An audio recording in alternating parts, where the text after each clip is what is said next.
Welcome, everyone. Welcome to the Mind, Body, and Tech. So, today we are diving deep with Mustafa Rasheed, a seasoned entrepreneur and startup advisor with a wealth of experience. Mustafa has advised thousands of startups, and today he's here, yeah, to share his insights with us. So, we will talk about how his skills in public speaking and negotiations have shaped his career and the resilience techniques he uses and the tech tools he considers essential. So, let's get started. Mustafa, welcome. Hi, Sana. Thank you so much for having me. Absolutely. Thank you for your time. So, let's start with mind part. So, you wear so many hats. What is your go-to mental hack to staying focused? I wish I had like a, I wish I had like a framework that I could say that I follow this. I do these couple of things, and that keeps me in order. But I guess like everybody else, or like many other people, I've been through like a couple of phases. I've been through like stages in my life where I felt burnt out, where I felt like okay, I'm spread too thin. Originally, I started to clear my mind and stuff by meditating, by cycling, by exercising, and then last year I started seeing a therapist. So a friend of mine, actually my partner, she told me that she thought it was a great idea, and it's something a lot of people had been encouraging me to do because mental health and stuff was becoming more and more important. It always has been, but I feel like the awareness towards it is a lot more these days. So and I gotta say, like I can't stress it enough that seeing a therapist has actually changed my life. It's reduced my anxiety a lot. It's taught me more about myself. It's helped me like make difficult decisions where I was didn't have the confidence to do it on my own. So yeah, that's one of the things. I meditate regularly. I take out time for myself. Sometimes I'll go out and have a cup of coffee on my own and get some me time. And yeah, those kind of things are really important. Yeah, it's absolutely essential, I think, especially for entrepreneurs. Mhm. So, about staying focused, when you Mm. need to do something, like how you jump into this focus mode. Yeah, I'll usually go out of my home. So I spend a lot of time in Starbucks, Starbucks, Coffee Bean, Okay. and all sorts of different coffee joints. And when I need to do, it's strange, but when I need to do deep work, I can't do it in my room. I can't do it in an office. I'll do my best work in a coffee joint, surrounded by other people who I don't know. But I feel like the energy exchange is really good. So most of my deep work will be in a common space, never like shut off. Yeah. Oh, it's interesting. Do you use some headphones, or it's okay for you because it's noisy, right? Yeah, and sometimes that noise really helps, and sometimes I need to plug in. Maybe I'll listen to like a TED talk or a podcast or something, or music. And I actually use audio quite often to proofread something I'm about to post or an email I'm about to send. So I'll have my headphones in for that. So if I'm writing a document, my proofreading will be a read out loud version of that document, so I can spot the differences. Yeah, spot the any errors in that sense. Oh, that's interesting. Okay.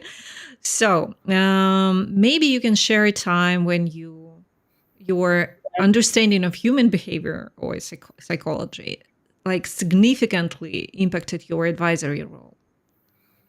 Mm,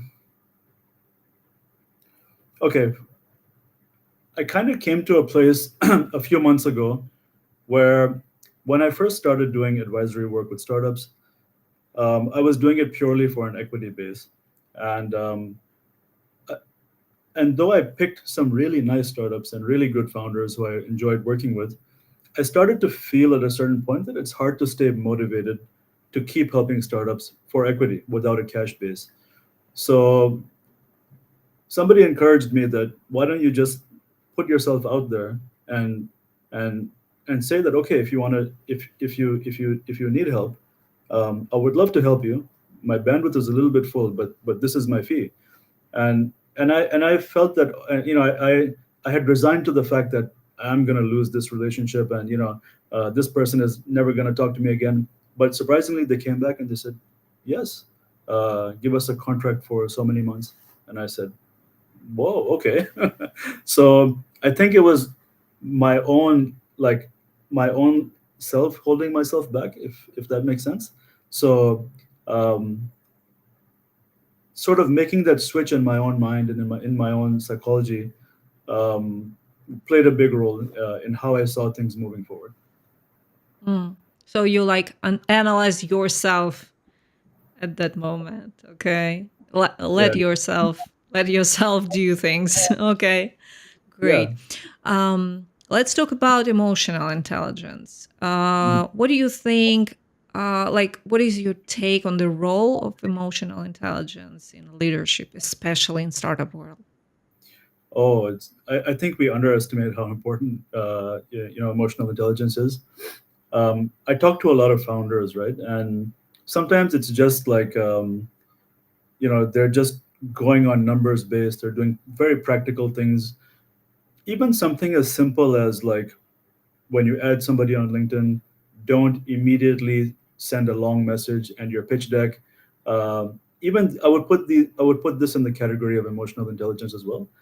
I often tell people that when you connect with somebody, don't immediately put your ask on the table. Send a few lines. Say, I noticed that you've been doing this for a long time. I would love to get your advice on something.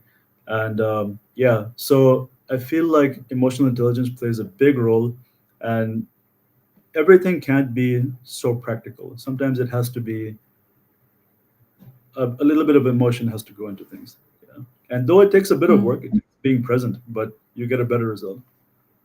Yeah. Connect first and give something first before you ask. So, okay. Nice one. Okay. So, when you're facing tough decisions, do you have some sort of, you said you hope to have some sort of framework, but maybe when you're making decisions, you have some sort of mental framework. I weigh the pros and cons, especially if it's a very difficult decision. But eventually, I'll always go with my gut. Um, Mm. like a year ago, I left my corporate job. Um, I spent I spent about 11 years in the corporate space. 8 years were with the public sector. 1 year was with the bank, and then a couple of months with a big four consulting firm, KPMG. And after a couple of months over there, I realized that it just doesn't feel right. I was enjoying working with the people that I was working with, but I was like, I just like it just doesn't feel right to me right now. So like I'm gonna leave, and I know that I want to do something of my own after this. And um, and I'm pretty sure that if I did weigh the pros and cons from more of a comfort versus a financial standpoint, right? And if I had taken only practical things into view, I would have probably still been there today. But I think I had to scratch it a little bit lower than that, looking at things like you know where I was feeling comfortable, where my mental health was, where a couple of different things had taken into consideration. And eventually I went with my gut. I went with my emotions, and I said, okay, I'm gonna move on from here, and I don't know what's next, but let's fly this plane and build it at the same time. Oh yeah. As any entrepreneur, I suppose, in the world. It's like, let's go. Yeah. All right, all right. So I always ask my guests about their morning routine because I strongly believe that our morning like builds our day. So what is your morning routine? Yeah, so for a long time, I used to sleep very late and wake up very early. And I think I was running on pure adrenaline. I'd get up early. I used to get up early in the morning, say about 7:30, 7:45. Hit the shower and then head out, to the business district, and then have a lot of coffee meetings and stuff like that. Over the last couple of months, I've toned that down a little bit, and I've had to teach myself that not every interaction needs to be an in-person interaction. You know, like in corporate space, you say this could have been an email, right? So, so, so now I'm like, For okay, sure. this could have been a Zoom meeting, or this could have been a Google Meets. Um, yeah, so teaching myself that okay, it's not. I don't need to go into hustle mode every morning. Some days now I sleep in until 9 o'clock. I sleep in until 9:30, and then I'll get up, hit the shower, and then around, I would say, like 11ish, I'll have this itch to, like, okay, I need to go out now. I need to go out. I need to. I don't feel right until I've left the house. Yeah. So I don't have a specific morning routine, but I would say that within an hour, hour and a half of getting up, I feel like I need to start doing something productive. Okay. So you're a coffee person, as far as I understood. I'm actually a tea person. It's strange that Oh, I spend a lot of time in coffee joints, but and I love coffee, but I find that the coffee crash makes me feel, you know not so good. So I love drinking tea. Yeah. mm. What kind of tea? Oh, I like chai. Wow, Like I chai. love it. Yeah, I love it too. Okay. How about like we dig deeper into how you keep your energy level high? Yeah. So since you mentioned coffee just now, I will use coffee when I really need the boost. So, like, a couple of years ago, I was doing my executive, where I was working, studying at the same time. And when I had exams, my exams would be in the night, and after dinner, I would take a can of, like, the, what do you call it, like Nescafe coffee, Mm. which had, like, a lot of caffeine, a lot of sugar, and that would give me a really big boost, while I was giving my exams. And I probably wouldn't sleep the whole night after that, but it really worked for the time when I needed it. So otherwise, I keep my energy level up by, I love listening to music. I listen to a lot of, people find this funny, but I love punk rock and gangster rap. Wow.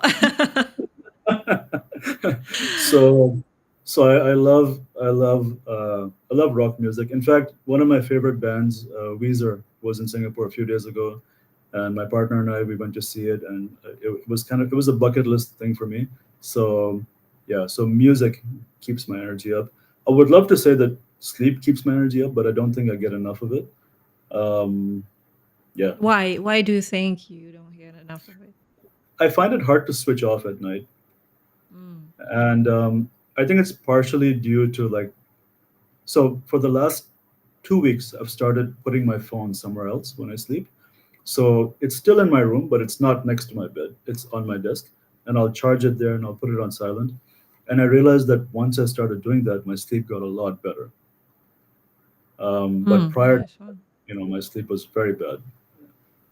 Hmm. Yeah, sleep is like the hard thing to achieve deep sleep, like because this is the point of our sleep. When we sleep deep enough, our brain helps us to solve problems. Basically, this is how it works. So yeah, it's absolutely essential. Okay, how about fitness or sports? Do you have some routine in this one? Yeah, so quite regularly, my sister and I will go for a walk in the night. I love cycling, and I love cycling at night, especially. And I guess it's one of those things that also contributes to my not sleeping at night, because you kind of get pumped up and you can't sleep. But it's also really hot in the daytime in Singapore. So, but yeah, my fitness routine includes cycling. I used to work out a lot, but I don't do that so much anymore. I should go back to it. I like cycling, and I like rowing. So on the rowing machine, I like that too. Yeah. So these are the two main things I would say. I like going for walks as well, but I find that walks are more for, like, mental, um, like mental relief, I would say. Like you take a long walk, you think about something, and perhaps it's also like when you walk, your blood pumps, and then I guess that feeds your brain better, and you think about stuff. Um, but yeah, I would say like my fitness routine is pretty like mood motivated. Well, you said correctly about walking. It's important when you feel down and you need to work. It's after the lunch when you ate and you feel this like go the energy going down. So walking after lunch, it's the great one. Mhm. But yeah, when you are in Singapore, it's probably hard to go outside. Well, Yeah, you but can walk in a if mall. yeah, but if you have a gym or something, the place indoors, you can do this. It works at the same. Mm. Not so picturesque, but you know what do we have? Okay, let's talk about balance. How you balance your uh, professional responsibilities, and you have lots of it, and your personal well-being. My personal well-being and my responsibilities. I think that's a tough one, right?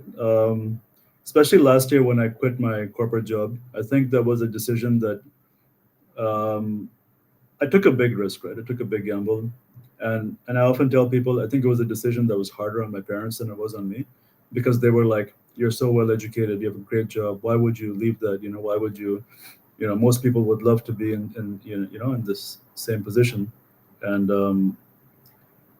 I think it's something that over the last 1 year, like the pieces have come together. I can't say that the whole thing is complete yet, but with every passing month, every passing week, I feel like I get closer to being at a place where I'm being responsible and I'm being true to myself. Yeah. Mm, this nice one. I actually feel the same, almost the same, because I changed my career. I pivoted it like big time. And sometimes I'm talking to myself like, yeah, you did right. Yeah, you need to just wait a bit, and it's gonna be better. And it's actually better every day. But the time moment, like you cannot just jump, you cannot montage like cut it out and jump into this vision of yours, right? Yeah. And it's frustrating a bit, but we are resilient people. So um And I'd recently, like to, yeah, yeah, please. recently I was told that don't take stock only when you're feeling down. Take stock when you have a win as well, right? So when you have a win, then take a moment to realize that, hey, look at where I've come from where I was. Absolutely. Yeah, Yeah. yeah, It's a reflecting on what exactly you did. It's like actually great to, when you use your calendar as your task manager, it's great at the end of the week to look at your week and see the bright side, like not the part when you did something not so good, but the part when you did something right, when you made decision, when you get your clients to jump into new milestone and so on. So when you reflect on your week, you feel so pumped, and actually I'm feeling goosebumps. So always do this exercise. Let's dig deeper into your unwinding routine, I would say. So how you prepare for sleep now, if you better now with this, can yeah, you give a bit more perspective on that? yeah. So I used to spend hours, in bed on my phone or watching Netflix, just waiting to feel sleepy. But now I do it the other way around. I'll put my phone away. Like I'll talk to my partner at night, and then I'll hang up and put down the phone, put it away. Sometimes I'll meditate before or after. Mhm. I feel like meditation does a lot to, and even if it's just like 10 minutes, it somehow like processes all the. I can only describe it as you have a lot of apps running in the background, and when you meditate, those apps close and your RAM kind of frees up, if that makes sense. So your mind feels a lot more quiet. And then I'll get in bed and maybe like I'll pray, or I'll just like just allow myself to leave everything behind, which I think I wasn't doing very well before. Before I was continuously like on my phone, on LinkedIn, on Instagram, and there's all this stimulation. But now I tell myself that all of it is going to be there in the morning too. And if I receive a message and if I don't reply immediately, whether it's WhatsApp, whether it's email, it's not the end of the world. So yeah. Yeah. A lot of Uh, do you know the moment when you started to be more mindful about this? It was some sort of burnout. You were so tired, or what was going on? yeah. Um, I think like from a couple of months ago when I started becoming very regular on LinkedIn, I started posting every day. I would write content, and as a result of that content, I started getting like a lot of inbound messages. I started getting like a lot of notifications and stuff like that. And I thought that okay, like I need to be very very responsive to all of this like immediately. Um, and I realized that feeling that FOMO of like not responding to those was ruining my sleep and ruining my like I feel like I need to be on the ball like all the time. And then I spoke to a couple of people, and then they told me that you try not to think of it this way, try to compartmentalize. Um, and this is the thing about being an entrepreneur or solopreneur, right, where you just feel like you're always on all the time, but you need to segment your time a bit like you would in any other job, right? So let's say at 6 p.m., just stop. You know, do it because do like you might do a bit of work stuff because you feel like okay, one particular thing is important that I need to finish today, but just because you can doesn't mean that you should keep working like throughout the day, yeah, throughout the night, yeah. Yeah, 100%. Okay, let's talk about apps. You mentioned like too many apps opened, but let's talk about technology and how has technology changed your approach to work? Mm, okay, like I used to do a lot of networking in person before, and I find that it's become a lot easier doing it through LinkedIn. And I get a lot of connects through LinkedIn. So I would say that it's kind of like my personal CRM at this stage, right? Where everything is there, all your work relationships are there, every conversation you've had in a work, well, as long as it's on LinkedIn, it's there. Um, Even let's say things like content writing, like I use something called authored up. You might have seen it as well. It works very very well to help you format and write. So I guess these two things are my main like tech stack. So technology has made a big difference in my work. What else? mm, I know I had another one but I can't think of it right now. It's okay if you will remember, just jump in. Okay, maybe there is some tech trends that you are particularly excited about. Yeah, so I like artificial intelligence and stuff like that. I like how like ChatGPT is changing the way we do a lot of things, right? It's kind of to some extent like we ask ChatGPT a lot more questions than we ask Google now. I would be curious to see where it goes next, like where it goes to the point where it can actually do like human kind of work, and and is that a good thing or is that a bad thing, right? So I'm curious to study and learn about that. That at what point is it not helping us? kind of killing us. Yeah. I watched Matrix yesterday, actually. Mm, So, yeah. yeah, The original Matrix. yeah, first Oh one. yeah. That was the best Yeah, one. Yeah. yeah. It was like mind changing for me.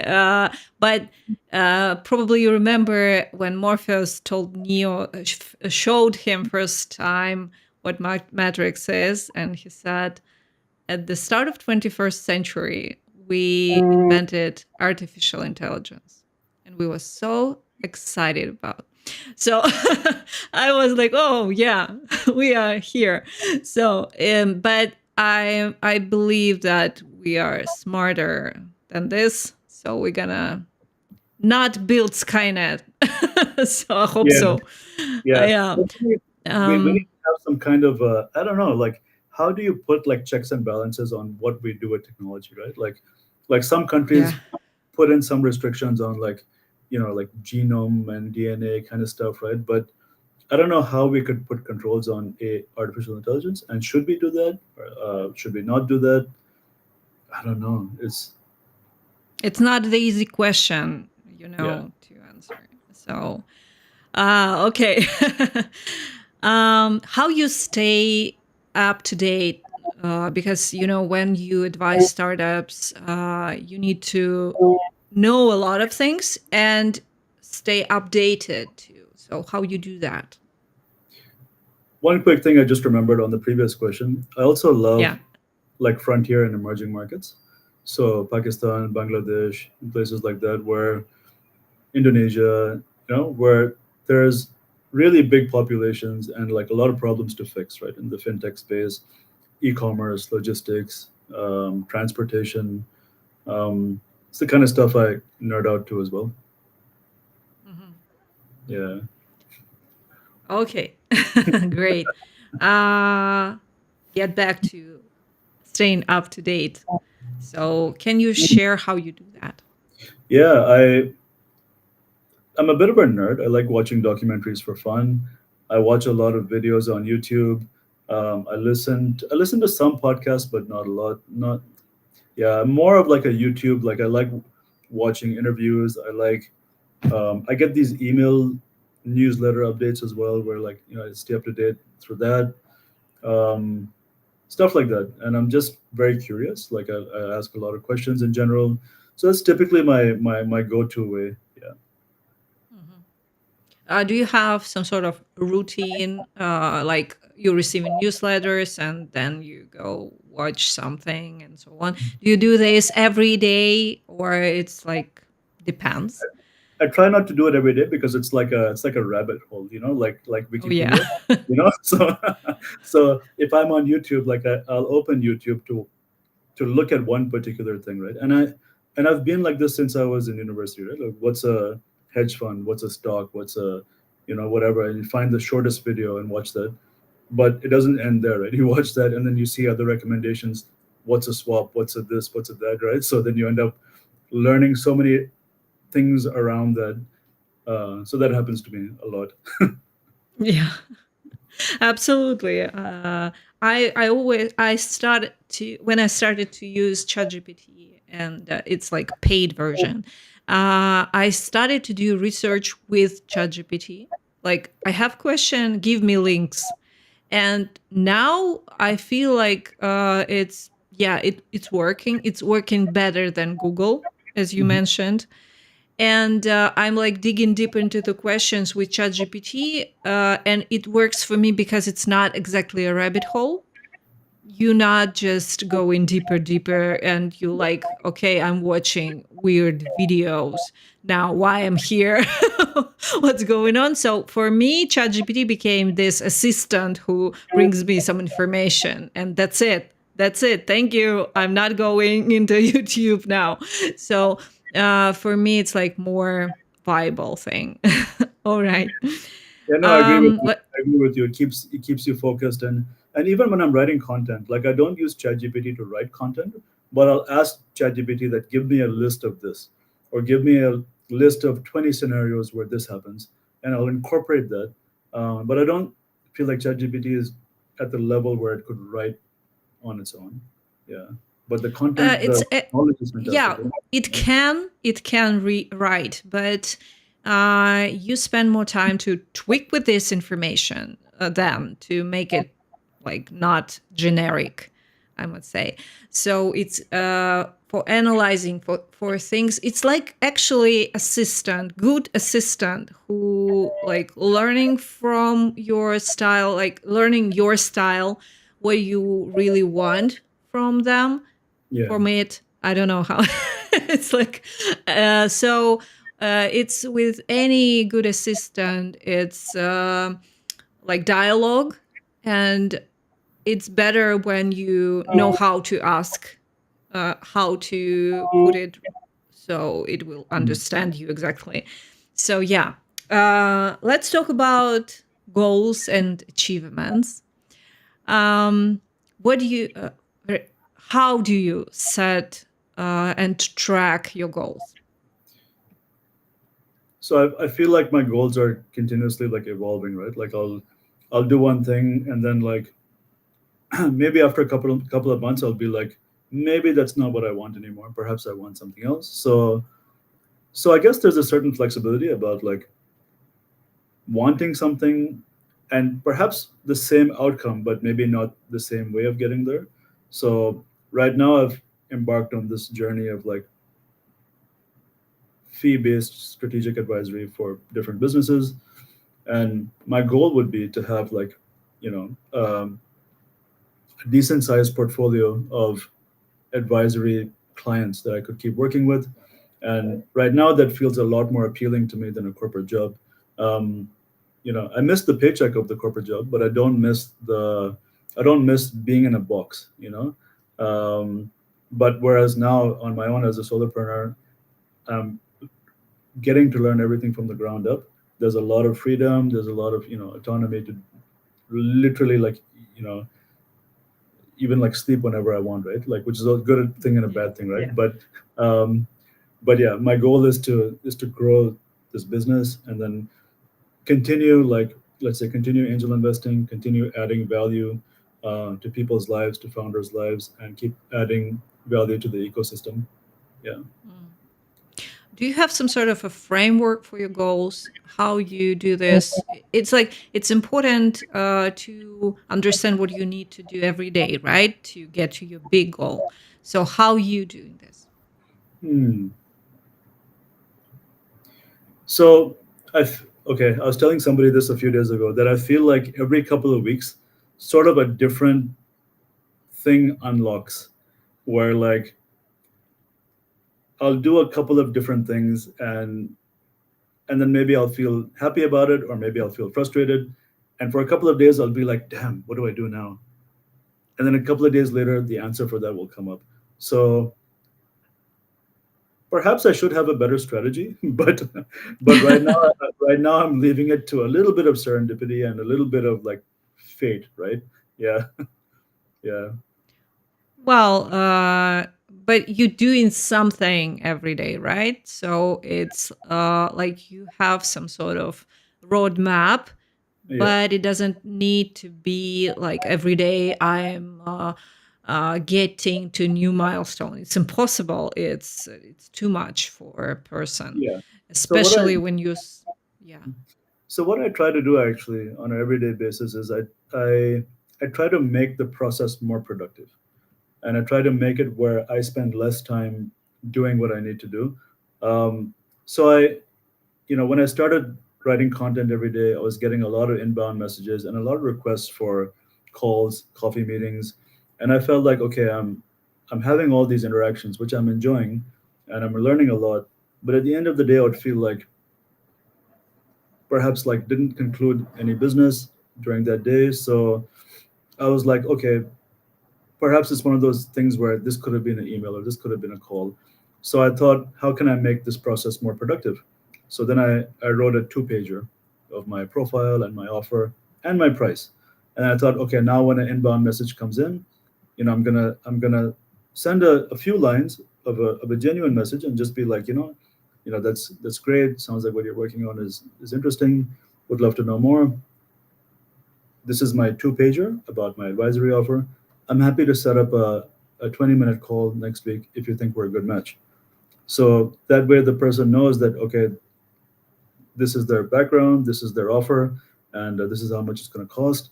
And it allowed me to prospect my clients a lot more easily, and took a lot of um, how do I say, like, I felt a bit of FOMO when I first started doing that. I thought, okay, I'm gonna, maybe I'll lose business, right? But no, it actually worked out better for me because making that process more productive allowed me to concentrate on doing other things. Mm. Yeah, absolutely. And for me, it was helpful to read a book by Alex Hormozy. He has a second one. So it's straight to the point. It's like everything about sales, and I was terrible in sales.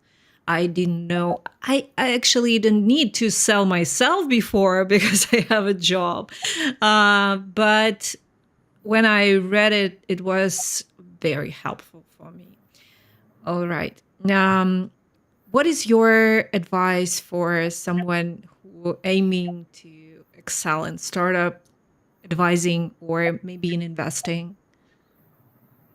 Yeah, good question. And I did have a couple of people reach out to me saying that, Mustafa, I'm really sick of what I'm doing now, and I'm tired of my corporate career, and tell me, how do you do it? And so I tell them that, so my journey was like this, and I'm very transparent about how the journey was and how it's evolved.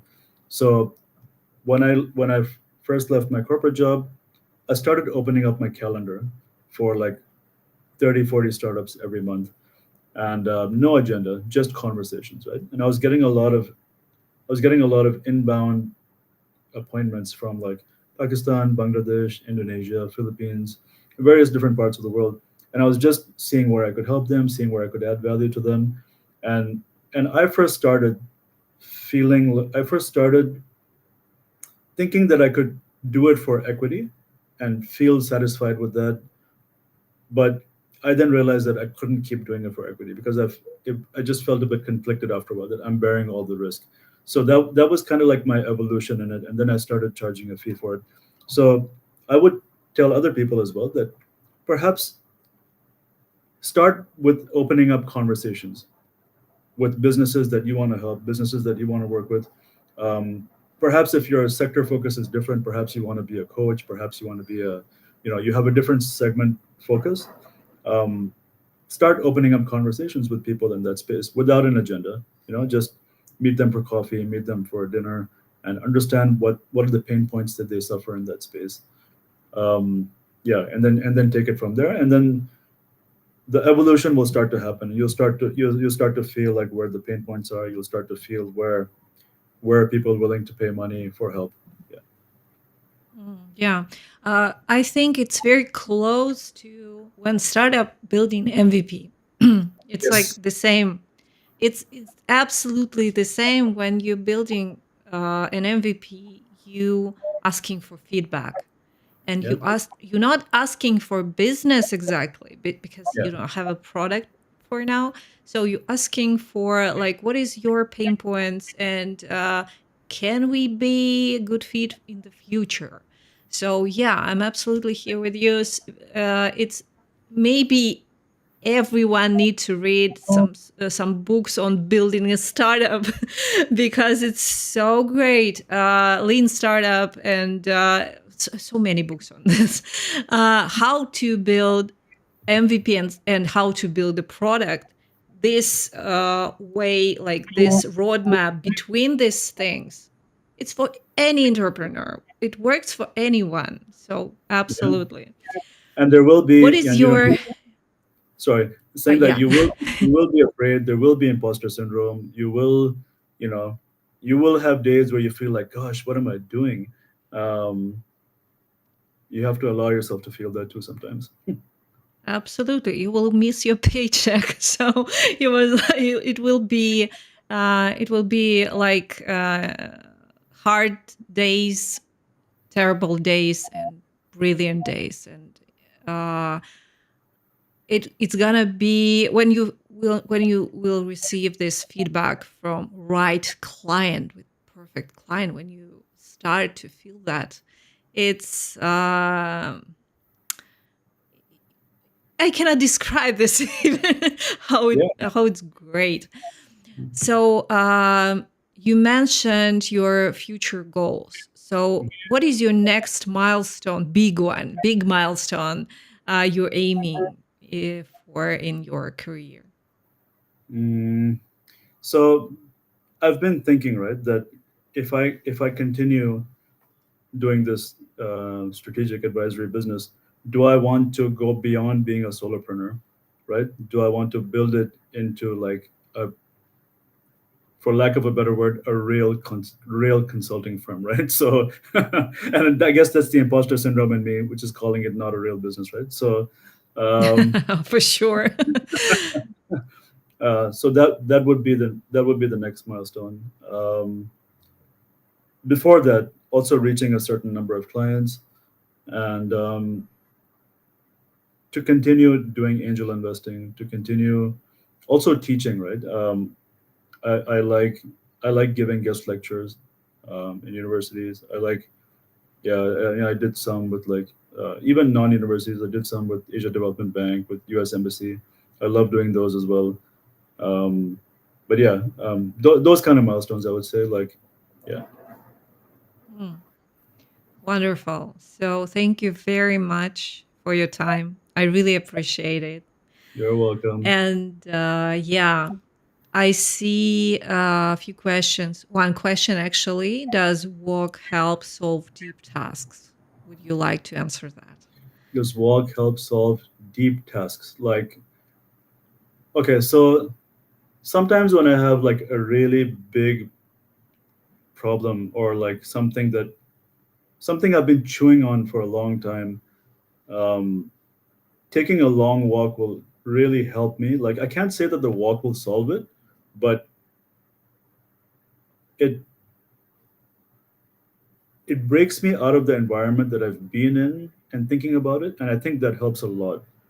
Um, and I guess that also relates back to me sitting in Starbucks and doing a lot of work versus sitting at home, or sitting in an office, or So I feel like environment plays a big role. So yeah, I hope that answers. I know it's a bit vague, but yeah. I would add that there's been lots of research on that moment, like connecting how your brain solved the problem. Mhm. And the best thing when you're learning something new, or you have this nagging problem you don't know how to solve at the moment, you need to let yourself a deep sleep, nice one, and at least your brain gonna learn better, and you will solve this problem. It's not like you're solving it in your sleep, no, but your brain helps you to achieve your goal of solving this problem in when you have deep sleep. So deep Yeah, sleep, it's a big solution for you. yeah. How do Okay. you? Quick question on that. How do you do that? Like, for lack of a better word, how do you hack that, right? To the point where, okay, this is my problem and I'm going to sleep now, and I'd love to wake up with a solution, you know? Um, yeah. It doesn't exactly work like that. I mean, you're not like saying to your brain, okay, I need to solve this. I'm serious. But sometimes I talk to my brain before I sleep. It's weird, yeah. But when I feel like I need to do something in the morning, I really love to learn something in the morning. And I even wake up earlier when I need to learn something. And creative tasks for me works best in the morning. So when I go into sleep, when I'm like unwinding, I'm talking to myself like, okay, in the morning I need to do this, this, and that, and solve this, for example. Or I don't exactly ask for something, but I'm putting it out. So, and in many cases, it works. Hmm. maybe you can talk to your brain like he's your body. And actually, it is.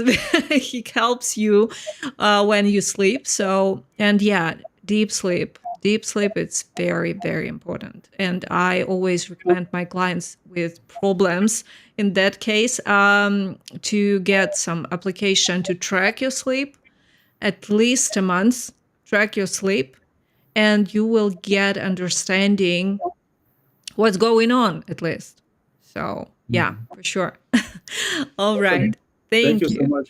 Thank you. And you made me think a lot about my goals actually. So just now, so yeah, more learning, more board seats, more, yeah, more, yeah. The nerd in me just keeps wanting to like learn new things. So I think that would be the biggest goal for me. I just thought about that. So thank you so much. Oh, yeah. Thank you. Okay. Thank you, everyone. Have a great day. And next Thursday, I'm going to have another incredible guest.